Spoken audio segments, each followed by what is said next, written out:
여러분 안녕하십니까? 7월 10일 목요일 KTV 뉴스 시작합니다. 관세를 비롯한 한미 현안에 대해 미국 측과 논의를 마친 위성락 국가안보실장이 어제 귀국했습니다. 위 실장은 관세뿐 아니라 통상과 투자, 안보를 묶은 패키지 협의를 미국 측에 제안했다고 밝혔습니다.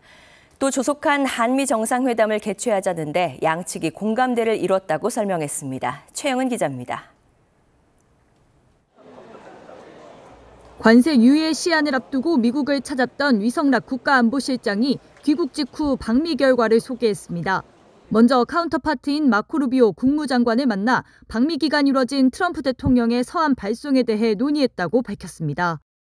위 실장은 이번 관세 서한이 관세와 비관세 장벽을 중심으로 작성된 걸로 보인다며 이뿐만 아니라 통상과 투자, 안보 등을 묶어 논의하는 이른바 패키지 협의를 제안했다고 설명했습니다.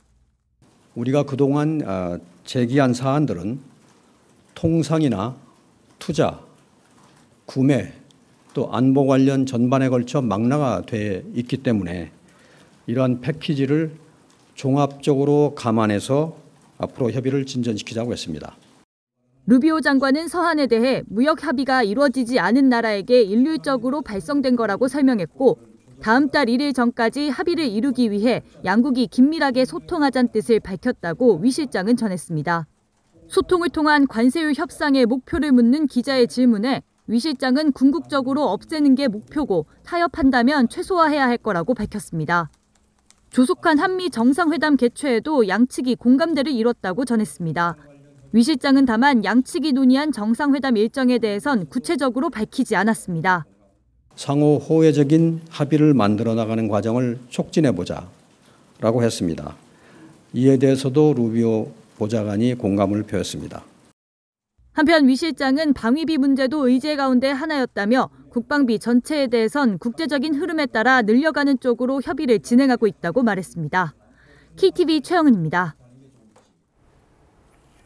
이재명 대통령이 오늘 오후 취임 후 처음으로 국가안전보장회의 전체 회의를 주재합니다.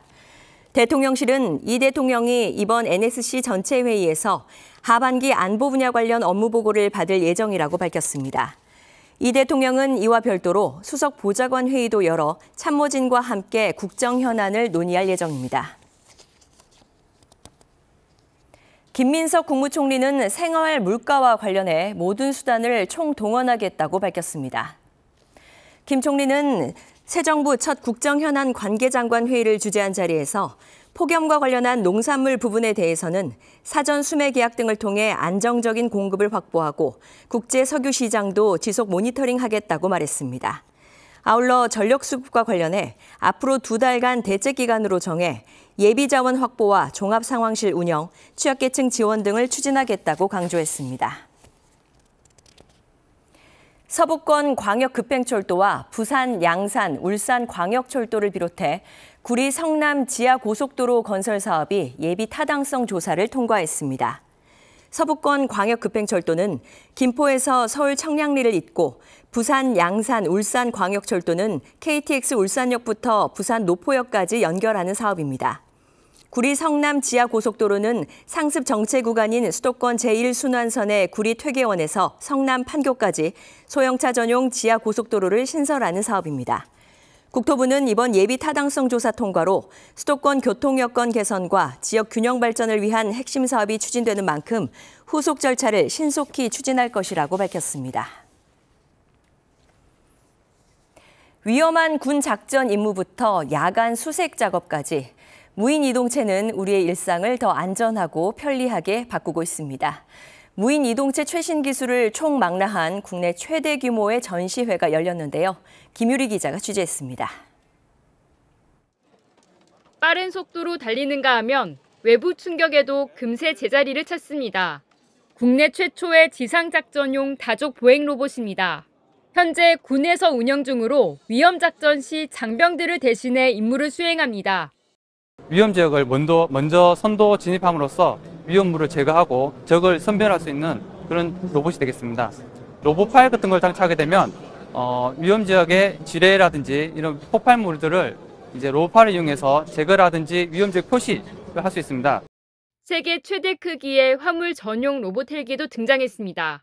그래서 500kg 화물을 싣고 저희가 6시간 동안 800km를 날아갈 수 있어요. 서울에서 뜨면 거의 북한 전역을 다 물론이고 자율 비행으로 조종사도 필요 없습니다. 구하기 힘들고 비싼 항공유 대신 자동차 휘발유를 사용해 경제성이 높고 편리합니다. 아직은 개발 단계지만 안정성이 확인되면 국내 산불 진압, 닥터 헬기 등 다양한 분야에서 활약하게 될 거로 보입니다. 삼면이 바다로 둘러싸인 우리나라를 지킬 드론도 이목을 끌었습니다. 해양경찰에서 바다에 조난 중인 사람을 수색을 할 때 탐지 장치들을 이용해서 빠르게 사람을 찾고 구할 수 있는 용도가 이제 핵심이고요. 이 드론은 지상 150m까지 올라가 40km까지를 내다봅니다. 작은 선박에 장착해도 마치 헬기를 사용하는 것처럼 임무 반경이 대폭 넓어지는 겁니다. 이처럼 갈수록 똑똑해지는 무인이동체. 육해공 무인이동체의 최신 기술을 볼 수 있는 전시회가 오는 11일까지 열립니다. 최근에 무인이동체의 발전은 이스라엘이나 우크라이나 전쟁에서도 볼 수 있듯이 각 나라의 어떤 그 중요한 기술이 되고 있습니다. 전문가들의 깊이 있는 논의를 위한 세미나도 개최됩니다. 미래 전장에 대비한 대드론 산업 발전 방향 의견 등이 공유될 예정입니다. 더불어 무인기 개발자 실무 교육과 AI와 무인이동체를 융합한 경진대회도 펼쳐집니다. KTV 김유리입니다. KTV 뉴스를 마칩니다. 저희는 내일도 국정 소식을 한 걸음 더 빠르게 전해드리겠습니다. 함께해 주신 여러분 고맙습니다.